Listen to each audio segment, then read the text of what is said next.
ఇబ్బందిగా చూస్తున్నాం దీన్ని. వైసీపీ నాయకులకి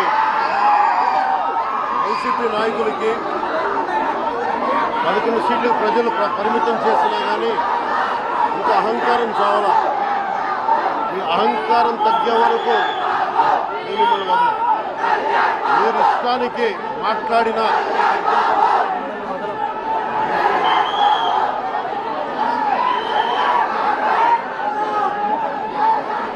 అహంకారంతో కొట్టుకొని మీరు ఈ పరిస్థితికి వచ్చారు. ఇది ఈ వ్యక్తి మీదే కాదు, గత గాలివీడు మండలం సంబంధించి గతంలో కూడా ఏంటా మీరు ఎప్పుడు ఏ స్లోగన్ ఇవ్వాలో మీకు తెలియదు. అక్కడండి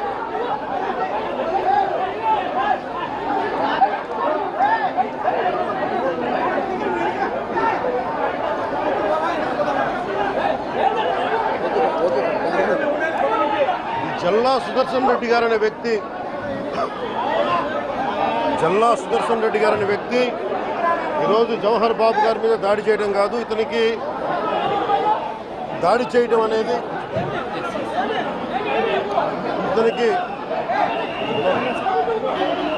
దాడి చేయడం అనేది కొత్త కాదు జల్లా సుదర్శన్ రెడ్డి గారికి.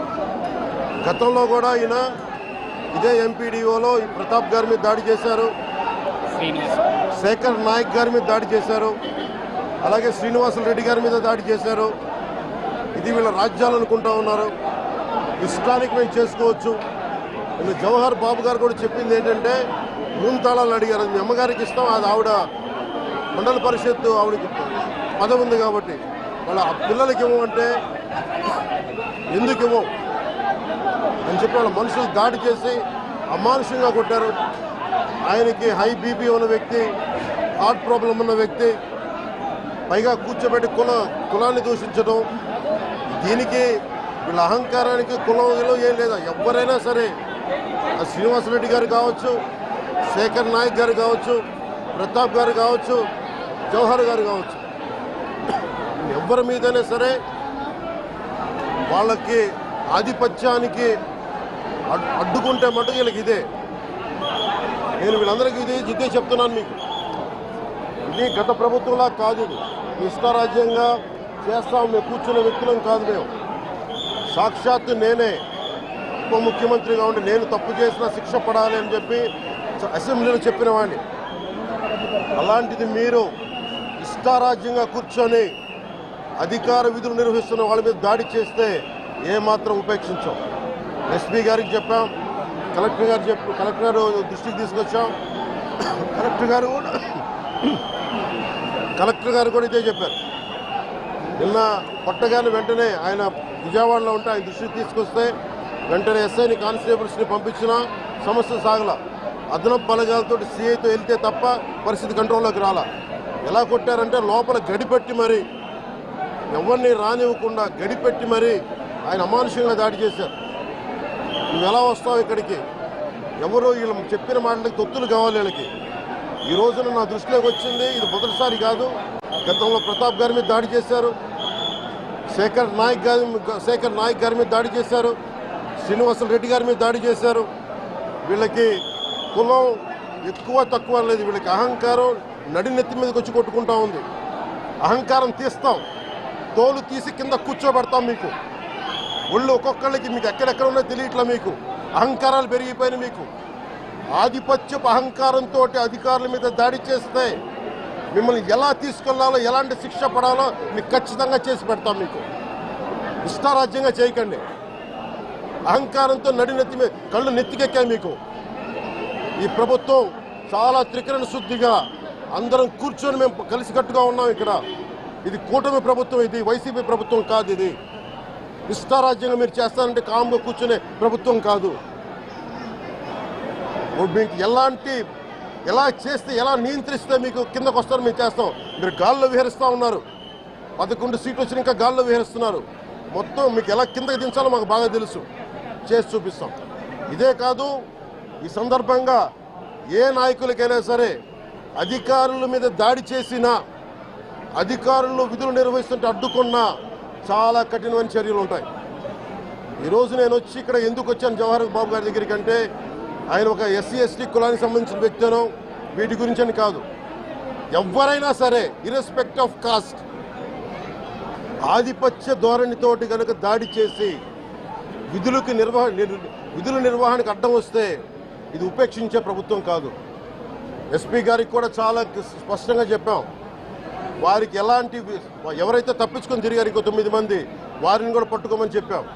వారికి తగిన విధంగా కౌన్సిలింగ్ చేయాలి, అలాగే కఠినమైన శిక్షలు పడాలి. మీరు లాయర్లు అయి ఉండొచ్చు గతంలో, మీ చట్టాలు కానీ మీ గతంలో మీ అధికారాలు కానీ ఏవి మిమ్మల్ని రక్షించలేదు, మీరు గుర్తుపెట్టుకోండి. అలాగే ఈ విషయంలో ప్రజలకు కూడా చెప్తా ఉన్నాను, యువతకు కూడా చెప్తున్నాను, ప్రత్యేకించి రాయలసీమ యువతకు కూడా చెప్తున్నాను, మహిళలకు కూడా చెప్తున్నాను, మీరు దయచేసి భయపడకండి. ఈరోజు జవహర్ బాబు గారి భార్య భయపడతా ఉన్నారు.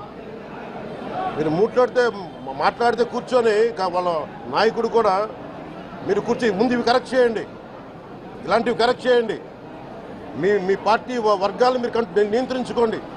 11 సీట్లు వచ్చినా ఇంకా మీరు దాడులు చేస్తూ ఉంటే మటుకు ఉపేక్షించే ప్రభుత్వం కాదు ఇది. అలాగే ముఖ్యంగా రాయలసీమ యువతకు చెప్తున్నాను, ఇలాంటి తప్పులు జరిగినప్పుడు ఆధిపత్య అహంకారంతో దాడులు చేస్తున్నప్పుడు నిజంగా మీరు ఎదుర్కోండి, మేము అండగా ఉన్నాం మీకు. నాయకులకు కూడా భయపడకుండా మీరు ఎదుర్కోండి, నిలువరించండి, వీళ్ళని భయపడకండి. మీరు ఇలా భయపడే ఈ రోజున ఒక ఎస్సీ అధికారి జవహర్ బాబు గారి మీద దాడి చేసి కులం పేరుతో దూషించారు. అన్ని రకాలు నువ్వు ఎలా తిరుగుతావో చెప్పి దూషించారు. నువ్వు వెళ్ళి రిటైర్ అని నేను చంపేస్తావని చెప్పి బెదిరిస్తూ ఉన్నారు. ఇవన్నీ సాక్కూడదంటే కేవలం ఇది పోలీసు ప్రభుత్వాలే కాదు, దీనికి ప్రజలు కూడా దీనికి స్పందించాలి. ఓట్లేసి మన పని అయిపోయిందంటే కదా, ఇలాంటి వాటికి మీరు బయటకు వచ్చి మాట్లాడాలి. భవిష్యత్తులో ఇలాంటి నాయకులు మళ్ళీ ఎన్నికల్లో పాల్గొనాలంటే కూడా వాళ్ళకి భయం రావాలి. మీరు ఆ స్థితిలో ప్రజలు కూడా దీనికి అప్రమత్తంగా మీరు కూడా దీనికి బాధ్యత వహించండి. ప్రభుత్వం మీకు అండగా ఉంటుంది.